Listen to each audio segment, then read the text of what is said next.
కోట్ల మంది భక్తుల విశ్వాసాల మీద ఆధారపడి ఉండేది కాబట్టి దాన్ని కొంచెం కాన్ఫిడెన్షియల్గా పెట్టి దాని గురించి మొత్తం పరిశోధన చేసి రిపోర్ట్ తీసుకొని ముందు అసలు ఏదైతే ప్రాబ్లమో దాన్ని రెక్టిఫై చేసి ఎవరైతే ఈ మొత్తం చైన్ ఆఫ్ అంటే ఎవరు సప్లయర్సు దాంట్లో ఎంతమంది ఇన్వాల్వ్ అయి ఉన్నారు వీళ్ళందరినీ మీరు శిక్షించుంటే చాలా బాగుండేది. అట్లా కాకుండా దీన్ని నేను అడుగుతున్నానండి, చంద్రబాబు నాయుడు గారు కలపరు, ఏది ఒకవేళ ఆయన మీద అలిగేషన్ చేసిన జగన్మోహన్ రెడ్డి గారు కలపరు, ఎందుకంటే ప్రభుత్వంలో ఉండేటువంటి ఏ పెద్దలు కూడా కలపరు. ఇందులో ఏదో ఒక కుట్ర దాగి ఉంటుంది, దాన్ని వెలికి తీస్తే అందరూ సంతోషపడేవాళ్ళు.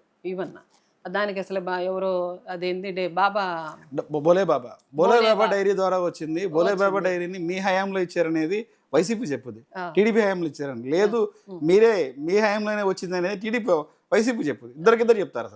అసలు ఈ బోలే బాబా డైరీ అనేది అంతకుముందు వేరే పేరుతో ఉందండి.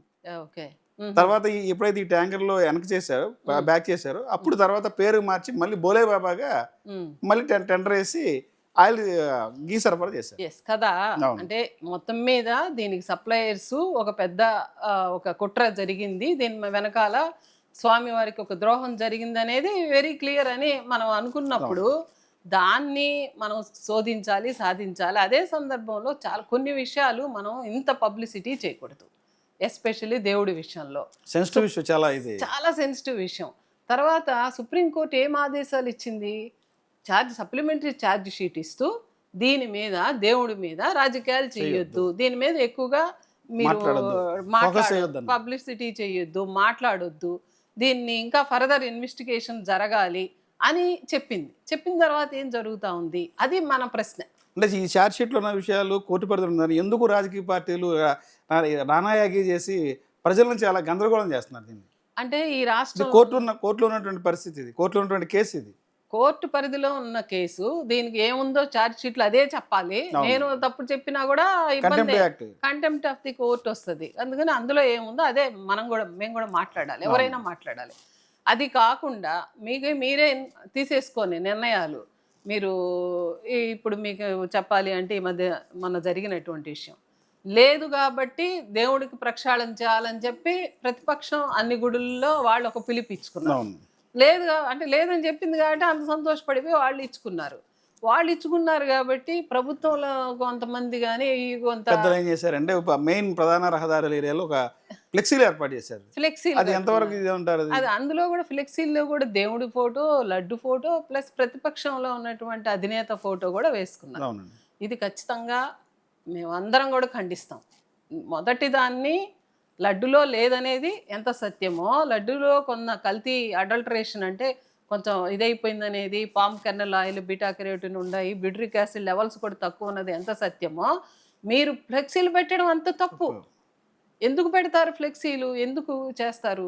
వాళ్ళు ఏదో గుడికి వెళ్ళారు, వాళ్ళ వాదన నెగ్గిందని మీరు మొత్తం కనుక్కొని కంప్లీట్ అయిన తర్వాత ఇందులో ఇంతమంది నిందితులు ఉన్నారు, దానికంటే ముందు దిద్దుబాటు చర్యలు, స్వామివారికి నిజమైనటువంటి నెయ్యి ప్రసాదం ఐ థింక్ తీసుకున్నట్టుగా ఉన్నట్టున్నారు ప్రభుత్వం కూడా, నాకు అది వివరం తెలీదు. సో దీని మీద ఇంత రగడ జరిగి దేవుడిని రాజకీయాల కోసం వాడుకోవడం నిజంగా తప్పండి. మేడం, ఇంకోటి ప్రధానంగా ఈ అధికారం ఉన్నటువంటి నాయకులు వర్షం ఏం చెప్తారంటే పాలు లేనటువంటి నెయ్యి తయారు చేశారని చెప్పి అంటారు. అసలు పాలే లేదు, చుక్కన్ని పాలు లేదు, నెయ్యి ఎలా వచ్చింది, అంతా కెమికల్ కదా, దీన్నేమంటారు అనేది అధికార పార్టీ చెప్పి, అది ఎలా సాధ్యపడుతుంటారు పాలు లేకుండా నెయ్యి తయారు చేయటం? అంటే ఇక్కడ ఒక ఎగ్జాంపుల్ చెప్పొచ్చండి, తయారు చేయొచ్చు. ఎట్లా అంటే ఇప్పుడు డైమండ్స్ ఉన్నాయి, భూమిలో నుంచి న్యాచురల్గా దొరికే డైమండ్ ఎంత కాస్టో మీకు తెలుసు. అదేవిధంగా ఈ మధ్య ఇంకో కొత్త డైమండ్స్ వచ్చాయి, ల్యాబ్ గ్రోన్ డైమండ్స్ అని. అంటే వాళ్ళు ఏం చెప్తారంటే షాప్లో మనకి దానికి కాంపోజిషన్ సేమ్ ఉంటుంది, కానీ మనకి ఎక్కువ వాల్యూ దేనికి ఇస్తాం, భూమిలో ఉండేటువంటి డైమండ్కి ఇస్తాం. అంటే కెమిస్ట్రీలో ఈరోజు ఇన్నోవేషన్స్లో పరిశోధనల్లో దేన్నైనా మిమిక్ చేయొచ్చు. ఇప్పుడు కాపీ దేన్నైనా చేయొచ్చు, ఏ వచ్చిన తర్వాత అదైతే డీప్ ఫేక్లు వచ్చిన తర్వాత ఏదైనా చేయొచ్చు. అంటే ఇది కూడా సుప్రీంకోర్టు అధీనంలో ఉంది ఈ పాయింట్ కూడా. ఇది ఇందులో ఏయో కలిసి ఉన్నాయి, రియల్గా పాలు నుంచి తీసిన వెన్న కాదు, అసలు పాలకు అసలు టెండర్లే లేవు అనేది వాళ్ళు చెప్తున్నారు. అందులో ఇంకా డీప్గా పోవాలి, దీని గురించి మాట్లాడొద్దు అన్న తర్వాత ఎందుకు మాట్లాడాలి మనం? ఇది దేవుడికి సంబంధించింది కదా, ఇది రాజకీయాలకు ఎందుకు ఉపయోగపెట్టుకోవాలని నేను కాదు, మేధావులు ఎవరైనా సరే మాట్లాడుతున్నాం. దీన్ని ఫ్లెక్సీలు వేసేసుకొని ఇది అయితే తప్పు. ఇంకా ఇంకా ప్రజల్ని ఒక అభద్రతా భావంలో, దేవుడి మీద అభద్రతా భావంలో నెట్టడం తప్ప వేరే ఏం లేదు.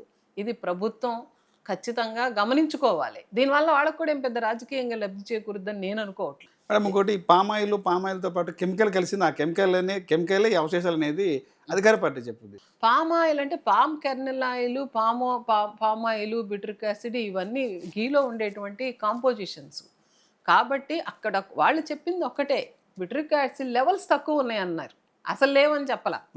బిట్రిక్ యాసిడ్ అనేది గీలో ఉండేటువంటి షార్ట్ అంటే చిన్న ఒక ఫ్యాటీ యాసిడ్, అది చాలా మంచిది. బిట్రిక్ యాసిడ్ మన గట్కి చాలా మందికి నెయ్యి మనల్ని తినమంటారు, చాలా మంచిది. బిట్రిక్ యాసిడ్ లెవెల్స్ తక్కువ ఉన్నాయి. సిబిఐ ఛార్జ్ షీట్లో ఇచ్చారు, ల్యాబ్ ఇచ్చారు. మొత్తం మీద ఈ 3 లేవంటూనే కొంత గీ క్వాలిటీ మీద అనుమానాలు, పాయింట్స్ క్లారిటీగా ఇచ్చారు. ఇచ్చిన దాన్ని మీరు పరిశోధించాలి, దాని మీద దిద్దుబాటు చర్యలు తీసుకోవాలి. దీన్ని రోజు మాట్లాడకూడదు, ఇదే మనం చెప్పేది. మేడం ఇప్పుడు సింథటిక్ నెయ్యి కలిసి నెయ్యితో తయారు చేసినటువంటి ఇది చేశారు, దీని ద్వారా కోట్లాది రూపాయలు దోచేశారు స్వామివారిది అంటారు. అది కూడా ఇప్పుడు దాంట్లో ఉంది, సిబిఐ సప్లిమెంటరీ ఛార్జ్ షీట్లో ఉంది అది. ఇవన్నీ ఉన్నాయి. దీన్ని ఇంకా ఫర్దర్గా ఇన్వెస్టిగేషన్ చేసి 36 మంది మీద ఛార్జ్ షీట్ ఫైనల్ చేశారు. మీరు నేను చేసింది కాదు, కోర్టు 36 ఎంప్లాయీస్ ఉన్నారు, వీళ్ళంతా సప్లయర్స్ ఉన్నారు, ఛార్జ్ షీట్ ఫైనల్ చేశారు. మీ దగ్గర ఉంది కదా ఫైనల్ సప్లిమెంటరీ ఛార్జ్ షీట్. ఈ 36 మందిని మరి ప్రశ్నించాలి, ఇంకా ఏమేమి జరిగింది, ఎవరెవరు ఇన్వాల్వ్ అయినా అంత ఫైనల్గా రావాలి కదా. అదే కదా చెప్తుంది సుప్రీంకోర్టు. ఇది ఫైనల్గా వచ్చేంత వరకు మీరు మాట్లాడొద్దు మొర్రో అంటే, ఈ లోపల నానాక గందరగోళం జరిగింది. మీకు కూడా తెలిసి మధ్య జరిగినటువంటి. మేడం దీనికి సంబంధించి గుంటూరులో మాజీ మంత్రి అంబటి రాంబాబు గారు సంబంధించి గుడికెళ్ళి వస్తుంటే ఇదే టీడీపీకి సంబంధించినటువంటి ఎమ్మెల్యే, స్థానిక ఎమ్మెల్యే గారు అక్కడ కొంతమంది కలిసి ఆయన మీద దాడికి పాల్పడ్డారు. అదే సందర్భంలో అంబటి రాంబాబు గారు కూడా కొన్ని వ్యాఖ్యలు చేశారు. అంటే ఆ కొట్టేటువంటి ఆ క్రమంలో వాదోపాదం జరిగింది. అదంతా అందరూ చూశారు. అది దానికి సంబంధించి తర్వాత ఆయన ప్రెస్ మీట్ పెట్టడం కూడా జరిగింది. ఆయన అపాలి అని చెప్పి, నేను అనకూడదని చెప్పి అన్నాడు. పెద్దరికంగా ఆయన ఆ మాట అన్నారు.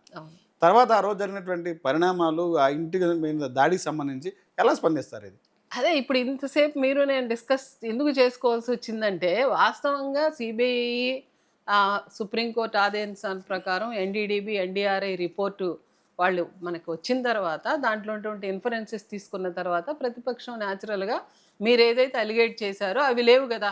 పందికోవ అనే మాట పెద్ద మాట, చాలా పెద్ద మాట. అది ఎంతో మంది, అది మత విశ్వాసాలకు సంబంధించింది కూడా ఉంటుంది. అదే విధంగా జంతు కొవ్వులు అన్నది కూడా పెద్ద మాట, చాప నూనె అనేది కూడా పెద్ద మాట. అవి లేవని చెప్పిన తర్వాత న్యాచురల్గా ఏ రాజకీయ పార్టీ అయినా అడ్వాంటేజ్ తీసుకుంటుంది. అలాగే వైఎస్ఆర్సీపీ ప్రతిపక్షం అడ్వాంటేజ్ తీసుకునింది.